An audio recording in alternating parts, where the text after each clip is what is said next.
Well, good evening, everyone. I'm Kate Easton from the Lit and Phil, and I'd like to welcome you to tonight's talk, which is our last Zoom of 2021. Hopefully, during next year, we will have more Zooms as well as in-person events at the Lit and Phil. Dr Jonathan Quayle is a lecturer in Romantic Literature at Newcastle University. He was awarded an AHRC-funded PhD at Newcastle in 2017. Between 2019 and 2020, he worked in collaboration with the British School in Rome on a British Academy-funded project called Mobilising Utopia. He is currently working on a research project called Utopia Unbound, based on his thesis research into Shelley's utopian poetry and ideas about the future in the Romantic period. His topic tonight is Percy Shelley's Poetry of Anticipation. Please welcome Jonathan Quayle. Thank you very much, Kay. Yeah, I'm delighted to be speaking for the Lit and Phil. I spent a lot of time at the Lit and Phil over the last 10 years. I wrote some of my undergraduate dissertation in the music room, and I wrote the second chapter of my thesis in the main reading room, and that was probably the most enjoyable year of my PhD. So yeah, I feel like I've had strong ties with the Lit and Phil over the years, and yeah, it's a real honour to get to speak for the library. So my title is Percy Shelley's Poetry of Anticipation. Now, Percy Shelley is a poet whose utopian visions of the future and ideas about what constitutes an ideal existence on Earth fundamentally underpin his writing. Many of his most important poetical works include visions of a future perfect version of society. Even the poems that are not explicitly about the future are still written with an eye to the future. For example, Shelley's famous sonnet Ozymandias imagines a traveller from an antique land encountering in the desert two vast and trunkless legs of stone. And on the pedestal are the words, "My name is Ozymandias, King of Kings. Look on my works, ye mighty, and despair." And the poem invites us to reflect on the inevitability that all tyrannical institutions will, in time, fall to ruin. And the poem is written with an anticipatory eye to the future, when our own tyrannical institutions will suffer a similar fate. For Shelley, engaging with the future, imagining utopia, is a crucial aspect of the poet's role in society. In 1821, when Shelley was 28, 29, he began writing a defensive poetry, which is a prose response to an attack on the poetry of the age made by his friend Thomas Love Peacock. Into a defense of poetry, Shelley poured many of his ideas about the value of poetry and what it means to be a poet in society. It ends famously with his declaration that poets are the unacknowledged legislators of the world. But it's what he says about poets and their role in imagining the future and the value that has for society that particularly interests me. So Shelley writes that the poet not only beholds intensely the present as it is and discovers those laws according to which present things ought to be ordered, but he beholds the future in the present. So poets are not, he continues, prophets in the gross sense of the word. That is to say, they do not possess a supernatural capability to foreknow the future, but ultimately they create the future towards which we move, and their legislative function is inextricably linked to their prophetic ability to write the future into existence. Now, what I want to focus on in this talk is how Shelley's poetry is imbued with an anticipatory quality, a sense of something that must inevitably happen. Shelley believed in the theory of perfectibility, which is the idea that humankind is gradually becoming more perfect. And some of his works seem underpinned by an assurance that tyranny must inevitably give way to social and political equality. Early in his career, he clashed with the political philosopher William Godwin, another proponent of perfectibility, and whose daughter Mary Shelley would later marry, over the extent to which the individual could influence the gradual process of perfectibility. Godwin urged Shelley, who was eager to act against tyranny and injustice in the present, to allow the process of gradual improvement to run its course. Godwin feared that attempts to hasten this process risked inducing violent revolution, which would do more harm than good. Unwilling and perhaps incapable of taking such a passive stance, Shelley continued throughout his life to speak out against tyranny, and he was deeply engaged with the reform movements of his age. For this reason, when we think about the utopian quality of Shelley's writing, it's not to dismiss his ideas as unrealistic or as naive, but to acknowledge his lifelong commitment to the idea of a perfect society towards which humanity is moving. So the tension between the urge to act and the awareness that humanity will achieve perfection by means of a natural, inevitable process is very much bound up with the concept of anticipation in Shelley's work. I'm particularly interested in the ways in which anticipation intersects with the other powerful emotion and concept that runs through so much of Shelley's work, hope. To what degree is anticipation more passive than hope, which in its uncertainty seems more fragile and requiring more emotional energy? Or perhaps it is anticipation that drives hope in Shelley's poems, reinforcing it against the bleak failures of history, quietly reminding us that humanity's capacity for perfection can never truly be lost. And how does Shelley's approach to these two ideas, or perhaps they're the same thing differently expressed, change over the course of his literary career?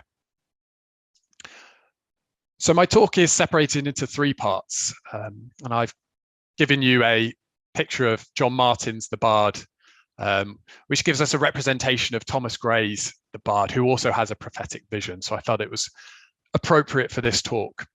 To understand the complexity of Shelley's ideas about anticipation, I actually want to start right at the end of his career and life, with the last of his poems to be published in his lifetime, when he was just 29. In part two, I want to take us back to some of his earlier poetry and look at how integral ideas of anticipation are in some of his first published poems.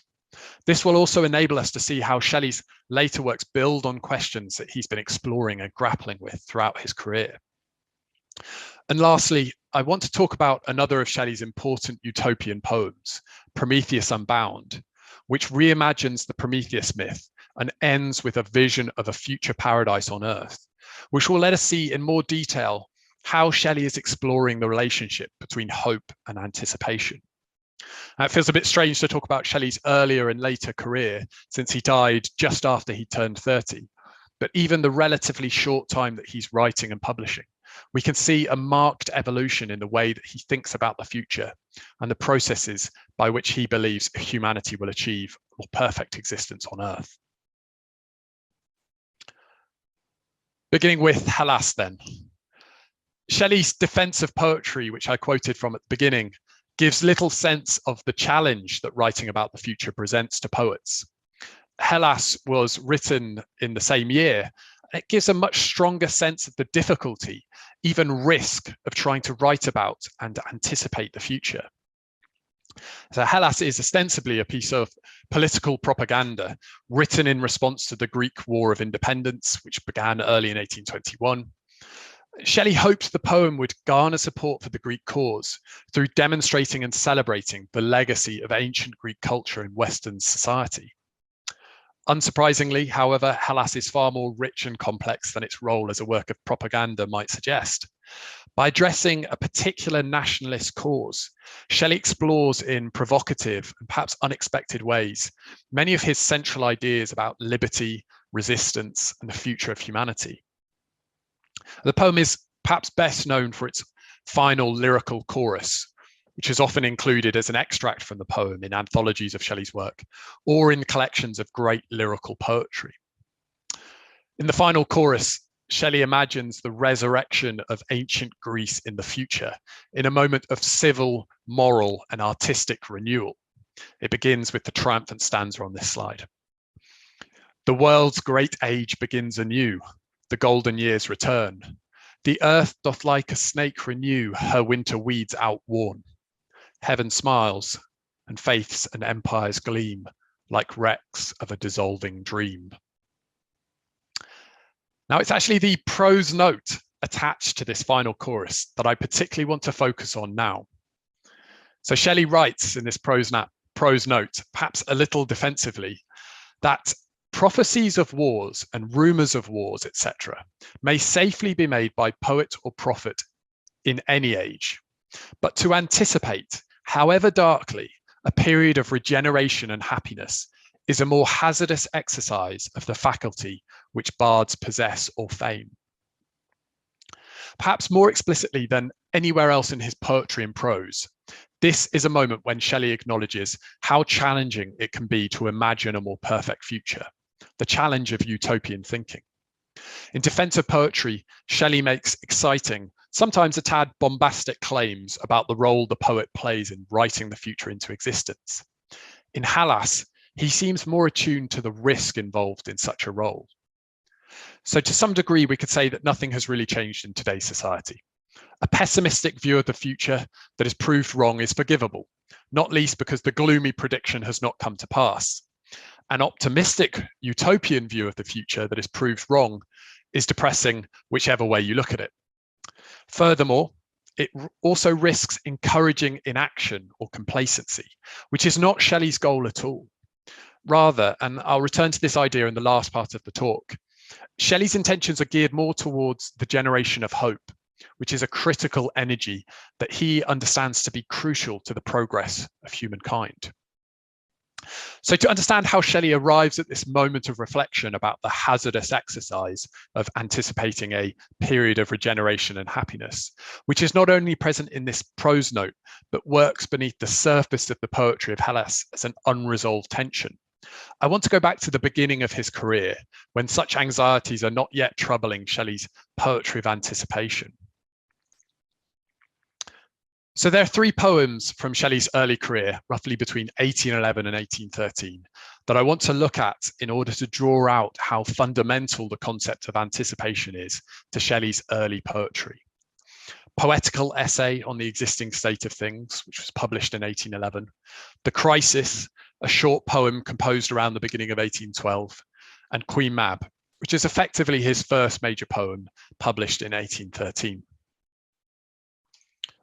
I'm very pleased to start my discussion of Shelley's early work by looking at his Poetical Essay on the Existing State of Things, because before November 2015, it would not have been possible.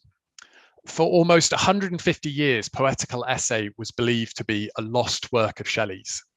It was in fact published over 200 years ago, but it wasn't even until 50 years after Shelley's death that the biographer, Dennis Florence McCarthy, made the initial assertion that the poem,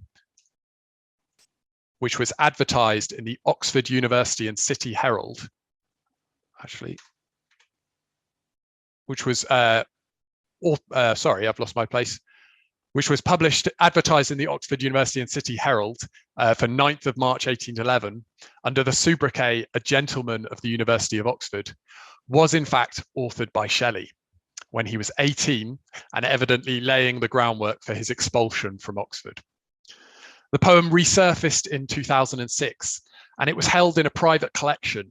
And it wasn't until 2015 when the Bodleian Library made it their 12 millionth acquisition, probably for a very tidy sum, that the poem re-entered the public domain.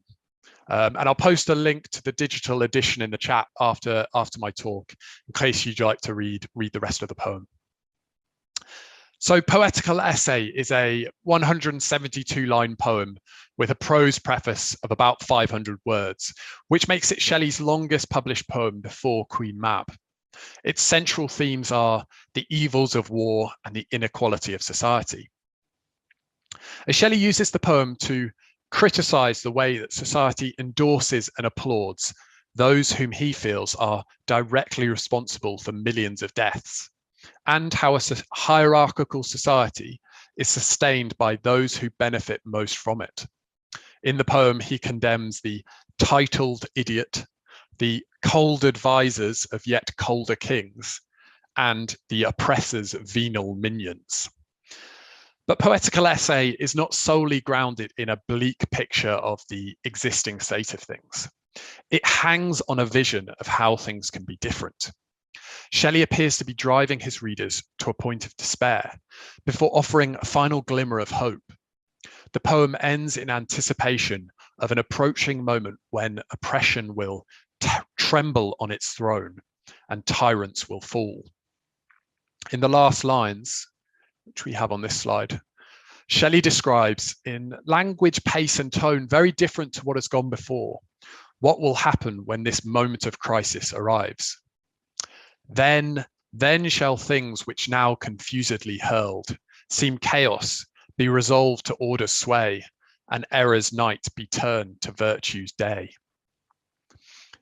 Not only does Shelley offer hope at the end of a largely bleak poem, which is a feature of a number of his poems, but he implores his readers to snatch then the sword from nerveless virtue's hand, declaring, man must assert his native rights, must say, we take from monarch's hand the granted sway. 8.5 years later, Shelley would end The Mask of Anarchy, written in 1819, with a similar rousing call to oppose tyranny and resist oppression, calling on his readers to rise like lions. In many of his poems, there is a tension between his desire to make interventions, to provoke in his readers the feelings that must lead to the critical moment he anticipates, and his belief that a more perfect future will not be achieved by the partial warfare of physical strength, but gradual yet decided intellectual exertions, which is what he writes in the preface to Poetical Essay. And the next poem I want to discuss is another lesser known poem by Shelley called The Crisis, written at the beginning of 1812. And I've given you a Gilray caricature of the Prince Regent who just started his regency in 1811. It's a 5-stanza poem, and I've given you the first 3 stanzas here to show you just how far Shelley takes anticipation in the poem. The repetition of when we see is perhaps the purest expression of anticipation in Shelley's poetry, although not perhaps the most interesting. I'll read these first 3 stanzas. When we see despots prosper in their weakness, when we see falsehood triumph in its folly, when we see evil, tyranny, corruption, grin, grow, and fatten, when virtue toileth through a world of sorrow, when freedom dwelleth in the deepest dungeon, when truth in chains and infamy bewaileth o'er a world's ruin, when monarchs laugh upon their thrones securely, mocking the woes which are to them a treasure, hear the deep curse and quench the mother's hunger in her child's murder. Shelley imagines in the poem an approaching moment of crisis towards which the present age is heading. But like so many of Shelley's poems, this bleak vision of the future is, in the final 2 stanzas, countered by a hopeful one. It heralds the arrival of a different order and the end of tyranny and despair. Then may we hope the consummating hour dreadfully, sweetly, swiftly is arriving, when light from darkness, peace from desolation, bursts unresisted. Then mid the gloom of doubt and fear and anguish, the votaries of virtue may raise their eyes to heaven and confident watch till the renovating day star gild the horizon. So the crisis hinges on the arrival of this consummating hour and the idea of a long suppressed resistance bursting forth to challenge and redirect the course of humanity. This critical juncture in the future of humanity is the moment when tyranny and oppression seem to be at their peak, which will be the point at which tyranny triggers its own downfall, ushering in a new age of peace. Now, Shelley's confidence in this forthcoming crisis moment when tyrannical institutions will fall is perhaps born out of his belief that tyranny is an unnatural state of things, and that an unnatural state of existence can only be temporary. The crisis burgeons with revolutionary potential, but at the same time, this is balanced with a passive image of the votaries of virtue, anticipating and witnessing renovation, rather than being actively involved in the process itself, except as examples of how the good life is lived and how it can be lived by others. In some of these early poetical and prose works, Shelley seems caught between a genuine belief that slow and gradual improvement is the way that humanity will create an earthly paradise. And also that something must and inevitably will shake the existing rotten foundation of human society to its core. Paradise will not develop from what has existed in the past and still exists in the present. It will be built on the ruins of that system.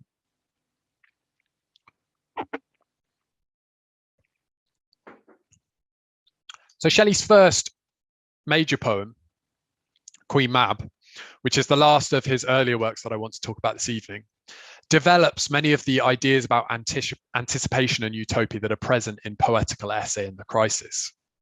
Queen Mab is a 9-canto narrative poem that begins with the fairy Mab visiting the sleeping maiden Ianthe, who is one of the votaries of virtue that Shelley mentions in the crisis. Ianthe's virtue in life has led to her being judged alone worthy of the envied boon that waits the good and the sincere, which is to be temporarily freed from her physical existence and, with Mab as her guide, shown visions of the past, present, and future. The dream vision is educational. Ianthe is shown the errors of the past so she can understand the future, but it is also a reward, and she is able to taste that peace which in the end all life will share. Before she reaches the future paradise, though, Ianthe must witness the corruption of the past and the present. Across 7 cantos, Shelley lambasts institutionalized religion, monarchical tyranny, and social structures that oppress the poor. Finally, Ianthe gets to experience the future that awaits humanity. The final canto opens with the triumphant declaration, "O happy earth, reality of heaven, to which those restless souls that ceaselessly throng through the human universe aspire. Thou consummation of all mortal hope, thou glorious prize of blindly working will, whose rays diffuse throughout all space and time, verge to one point and blend forever there. Of purest spirits thou pure dwelling place, where care and sorrow, impotence and crime, languor, disease, and ignorance dare not come. O happy earth, reality of heaven." I've chosen some Turner paintings to go alongside the more utopian passages because they seem the most fitting. So anyway, this is the climactic moment in Shelley's description of a future earthly paradise, bringing to a close one of his most explicitly radical poems. The paradise he describes is of a society harmonized with the natural world, founded on principles of egalitarianism, vegetarianism, and atheism. Tyrannical institutions of the past, like religion, government, and monarchy, have been overcome by the inevitable march of perfectibility. But how does this earthly paradise come into existence? So although Shelley expounds in the poem his belief in gradual improvements and perfectibility, rejecting violent revolution as contrary to meaningful, lasting social change, he also seems to be anticipating in Queen Mab, along with the other 2 poems we've just looked at, a form of crisis that is fast approaching, a critical juncture in the future of humanity that will set humankind on the path towards paradise. It's a poem that concludes, like the other 2 poems we've looked at, on a note of anticipation. When Mab returns Ianthe to her body, where her lover, Henry, sits watching her sleep, which is another kind of anticipation that Shelley's a big fan of, she instructs Ianthe to bravely hold thy course and pursue the gradual path of an aspiring change. Although she does warn Ianthe that storms may break the primrose on its stalk, and frost may blight the freshness of its bloom, the future paradise is all but guaranteed, and minor setbacks are part of the process towards earthly paradise. Queen Mab doesn't really offer much more guidance on how to achieve an earthly paradise, so anticipation in Queen Mab may be a source of hope, but Shelley hasn't really tapped into the challenges and potential hazards of anticipation. However, the anticipatory quality of Shelley's early poetry is perhaps more complex than an initial glance reveals. On the one hand, The poems are confident in their anticipation of a future moment of perfection. There is no doubt in Shelley's mind that humanity is on a course towards a more perfect future. And so the poet can begin to imagine what such a future paradise might look like. On the other hand, the anticipation of this joyful time is also the anticipation of a moment of crisis. Essentially, we seem to be in the territory of things need to get worse before they start getting better. And if we cast our minds back to Shelley's prose note to the final chorus of Hellas, Shelley says that to anticipate, however darkly, a period of regeneration and happiness is a more hazardous exercise of the faculty which bards possess or feign. It's the however darkly that interests me in the context of these three early poems. While the poems are undoubtedly confident in their belief that we move inexorably towards a more perfect future, that future is also bound up with a moment of crisis and a critical juncture that shocks humanity into utopia. But in all three of these poems, anticipation feels like a weak kind of assurance on its own. In the final part of my talk, I want to look at Prometheus Unbound, a poem published 7 years after Queen Mab, and think about how Shelley's emphasis shifts from anticipation to hope, and what that means for his poetry of anticipation.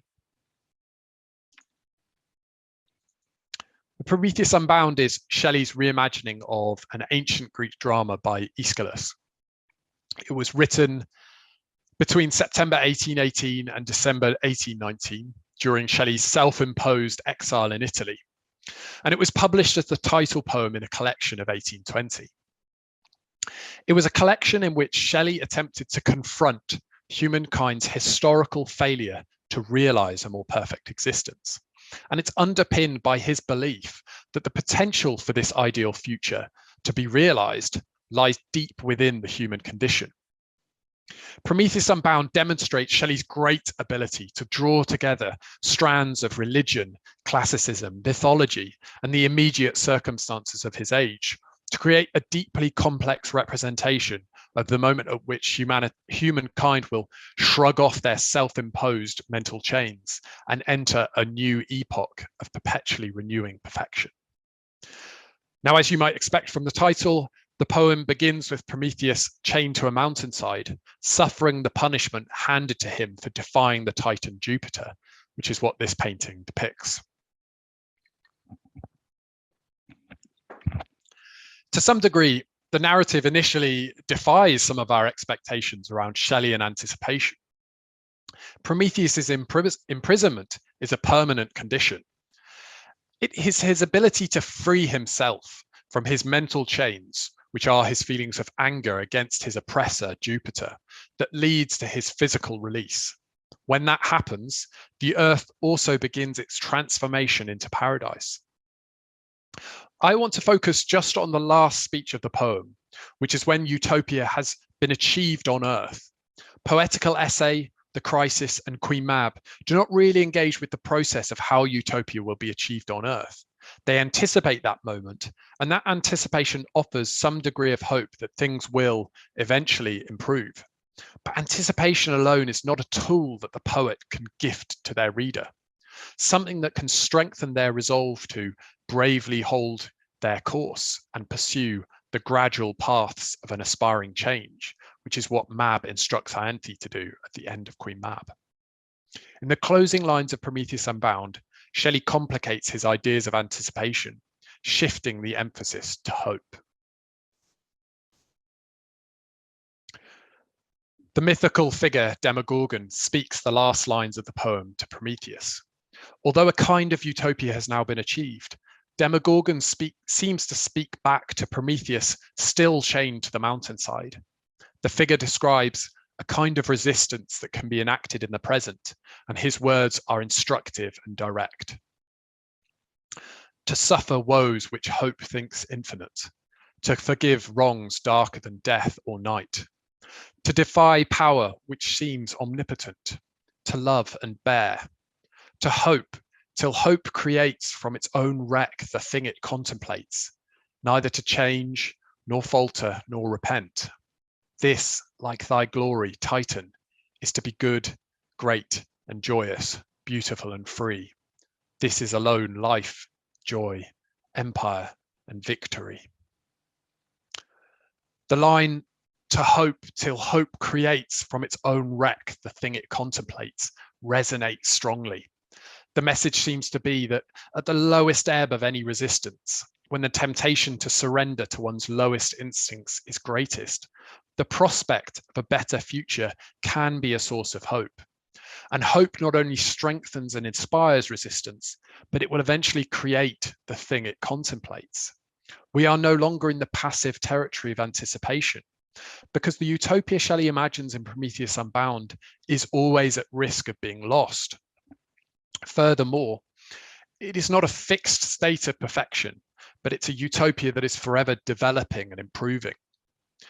Anticipation suggests a point of consummation, and certainly Shelley's early poetry is geared towards a future moment of seemingly absolute perfection, which is not to say that such a vision does not have value as something humanity can aspire to. Prometheus Unbound, in contrast, is much more attuned to the constant struggle of achieving and maintaining a perfectible society. Perfectibility, after all, is to do with the process of gradually becoming more perfect, rather than trying to understand what perfection might look like. Nevertheless, anticipation still has its part to play in Shelley's poetry. And in some ways, it does come back to this tension between an optimistic view of the future, which is a more hazardous position to take, and a pessimistic view of the future that is easier to imagine, but which feeds into our despair and offers us little. To know that humanity has the capacity to achieve a more perfect state of existence is to be in a state of anticipation. But perhaps that alone is not enough, or at least it is too passive a state of knowing to help strengthen our resistance in the present and to help us become votaries of virtue. Hope, which Shelley imagines as an active force, can be more valuable. Now, to end my talk, I want to return briefly to Hellas, Shelley's last work to be published in his lifetime, to draw this point out slightly further. Now, the final chorus that I quoted from at the beginning of the talk is not a pure celebration of the return of the golden years. As I said at the beginning, when I discussed the prose note attached to the final chorus, there are unresolved tensions running throughout the poem. The triumphant chorus that begins with "The world's great age begins anew, the golden years return," is fast undercut by Shelley's awareness that the great artistic works of ancient Greece, in which he says in the preface to Hellas, "Our laws, our literature, our religion, our arts have their root," could not prevent, or were even the outcome of, the wars and corruption that ultimately led to its downfall. Therefore, the question is, will a future that has its roots in such a past be doomed to repeat the same failures? The chorus implores the poets of the age to write no more the tale of Troy, which is to say, stop writing about war and violence, let the past go. The poem ends with a potentially rather bleak stanza, which I've given you here. "Oh, cease, must hate and death return? Cease, must men kill and die? Cease, drain not to its dregs the urn of bitter prophecy. The world is weary of the past. Oh, might it die or rest at last." So as you might expect, it's the urn of bitter prophecy that really interests me, because it seems to speak to this hazardous exercise of anticipating a better future that Shelley writes of in the prose note. And I want to be a little cheeky here and mention something that isn't actually in the published poem, but which encapsulates the relationship between anticipation and hope that I've been exploring in this talk. So in the original manuscript of this poem, added to the line, "Drain not to its dregs the urn of bitter prophecy," there is an instruction: leave hope within. So although this line did not make the final cut, it reinforces our understanding of Shelley's approach to anticipation and hope. Anticipation alone is not, he finds, enough. It is too vulnerable. It has no defenses in the hazardous exercise of writing about the future. Hope, on the other hand, is a critical force that can and should be exposed to the forces that threaten it. For Shelley, anticipation allied with hope may lead us into a vulnerable state, sometimes even a torturous one, but it is a very powerful force, and it allows us to maintain an optimism that can be truly valuable in the progress of humankind. Thank you.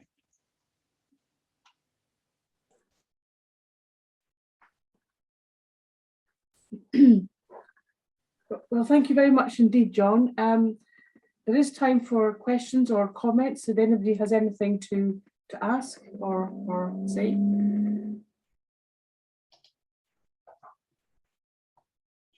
Okay, John, this is Keith Stewart. Hi. Can you hear me? Yes. John, that was wonderful. Thanks very much. I'm very conscious. One of the things that the pandemic has done to me is made me much more interested in literary anniversaries, because it sort of creates the illusion that something's happening. And I mean, this year has been wonderful for me with Dante and Baudelaire being celebrated. And I'm just sort of anticipating next year and hoping that similar things are going to be happening with Shelley. Do you have any feel for the sorts of events or publications that might be happening next year? Are we expecting new biographies, new reinterpretations, etc.? Yeah, I think there are some things that are going to happen, and I'm hoping that we'll see a sort of flood of news articles, and people will be talking about Shelley like they were when Jeremy Corbyn got up on stage of Glastonbury and quoted from The Mask of Anarchy. You know, that was an exciting moment for romanticists.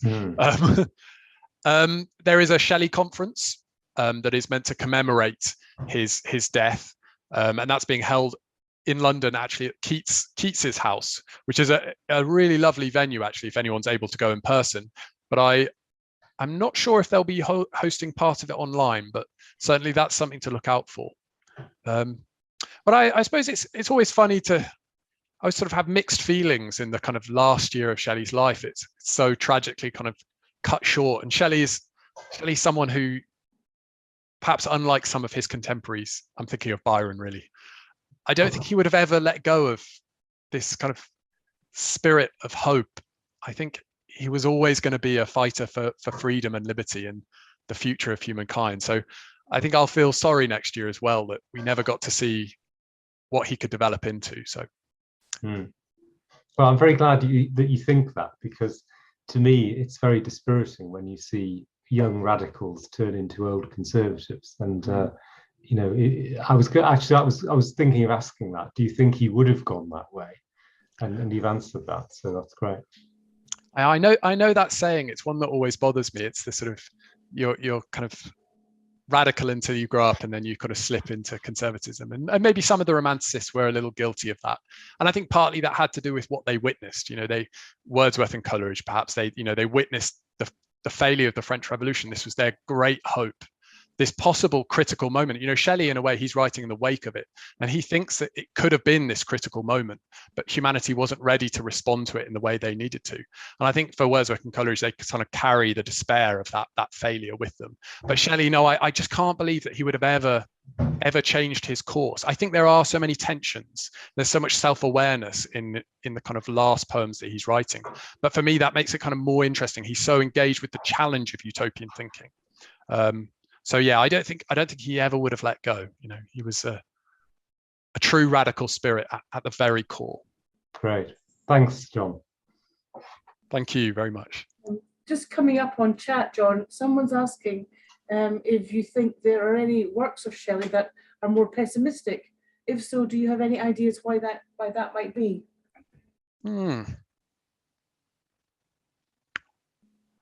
I think that probably, I mean, like I said, it's sort of towards the end of life, he's much more engaged with these challenges.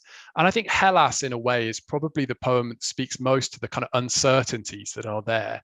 You know, we find Shelley in a kind of a tortured state, really, you know, really struggling to maintain this utopian spirit. For me, the kind of affirming thing there is that he still writes Hellas.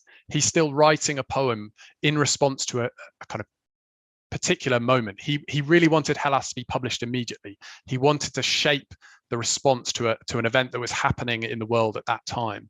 So for me, this is kind of testament to the fact that he still engaging with this process, even as he was kind of tortured by the kind of uncertainty and the hazard nature of hoping for a more perfect future. He was still writing, he was still struggling, and he recognized that hope itself could be a struggle, but it was one that he wasn't going to let go of. He was there right up to the end, even if those sort of uncertainties and perhaps not pessimism, but certainly a kind of awareness of those kind of deep challenges and the personal cost of those challenges crept into his poetry. There's another question. Was there an event or events in the external world that influenced Shelley's turn from anticipation to hope for the perfect world? That's a really good question. I don't think so. I mean, there are things kind of happening in the world, obviously important events, and he's looking for that critical moment. You know, he doesn't have his French Revolution. Shelley's born in 1792, so he was born kind of right in the middle of the French Revolution, when it's heading for violence and the terror, and he writes in the wake of it. And I think he's always looking for that next critical moment that might be the one that sets us on this new course. I think in a way he grows up a little bit. I think his way of thinking about utopia and his way of thinking about the future matures with his poetry. You know, if we think like Queen Mab and The Crisis and Poetical Essay, this is Shelley when he's like 18, 19, 20. I mean, it's unbelievable when you kind of say it aloud. And Shelley writing Hellas with all these kind of tensions working their way in. He's still only 29 at that point. So I don't think there's a specific event that I speak to, but rather a kind of a growth in his poetry. I think that's one thing that I always try and bear in mind, not just with Shelley, but almost all of those kind of romantic poets, that they're not just one thing. They kind of have these different sides, and they have these different moments in their career. And sometimes it's hard to kind of hold these different aspects of the poet in your mind, but I think it gives us a fuller sense of their achievement in a way. And maybe just finally, I just wanted to ask if there are other less well-known poets of the time who were writing utopian poetry. Any names you could give us that we could search out in the library, for example? Well, so your question kind of speaks to what I'm really interested in beyond Shelley, which is just the kind of concept of utopian poetry. Because actually, in a kind of history of utopian literature, poetry doesn't really get much of a shout. And actually, so if we take, for example, there's the Cambridge Companion to Utopian Literature. In their chronology of utopian literature, it's Mary Shelley's The Last Man, one of her novels, that's included, and Frankenstein is included as well, I suppose, as a kind of precursor or kind of to science fiction. But Shelley's poetry is nowhere to be found. But you know, Prometheus Unbound in particular is one of the great utopian works, I think, of the 19th century. In fact, one of the greatest kind of artistic achievements of that century. So I mean, part of what I'm trying to do in my current project is think about perhaps there aren't as many poets who are writing explicitly about utopia as Shelley.